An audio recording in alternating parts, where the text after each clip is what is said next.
Motorola's new foldable, the Moto Razr 60, known as Razr 2025 in the US, is here. It looks stylish, folds compactly, and stays affordable compared to flagships. But is it worth buying? Let's break it down in terms of design, performance, camera, and battery life. Fast and to the point. Design and build. At first glance, it looks like a regular phone, but fold it, and it becomes super pocket-friendly. It's the entry-level Razr for 2025, yet packs a stronger hinge, IP48 water dust resistance, and a larger battery. The back has a split finish, plastic below, glass screen above, framed in aluminum. The stainless steel hinge is smooth, sturdy, and folds nearly flat. A solid upgrade in durability. Display features. There are two OLED displays. Main, 6.9 inches, 1080p, LTPOOLED, 120 Hz, HDR10+, adaptive refresh down to 1 Hz. Cover, 3.6 inches, 90 Hz, Gorilla Glass Victus, up to 1250 nits brightness.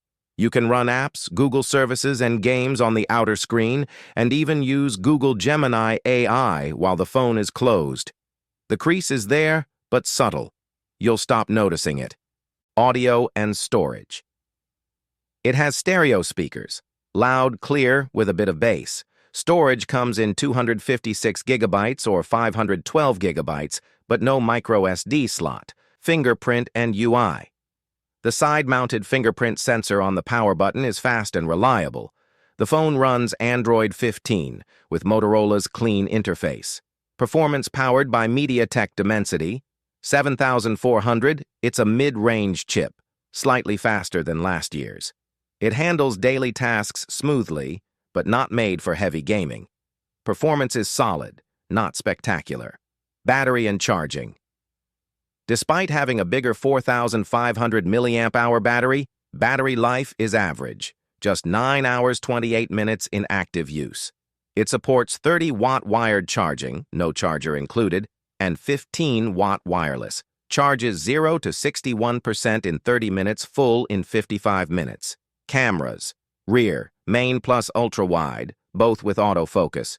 Front, 32-megapixel selfie cam. But here's the catch. With the cover screen, you can use rear cameras for selfies, giving sharper, more detailed results, even with ultra-wide for group shots.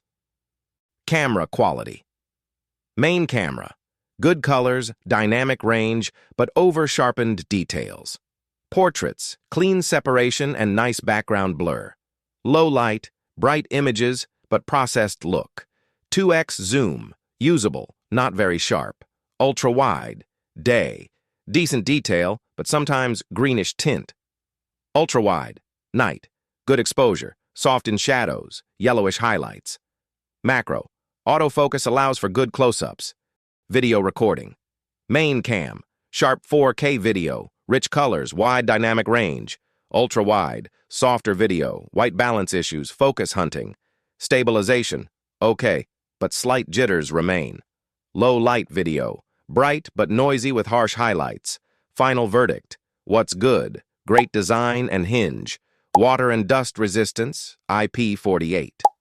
Bright dual displays. Functional cover screen. Clean Android 15. What's not? Battery life is underwhelming. Camera results aren't flagship level. Mid-tier performance. Still not exactly cheap. If you want a stylish foldable for less, it's a decent choice, but you might get better value from 2024's Razr 50 or Samsung's Z Flip 6. Thanks for watching. Let me know in the comments. Would you buy this foldable or wait for a better deal? Don't forget to like and subscribe for more reviews. See you in the next one.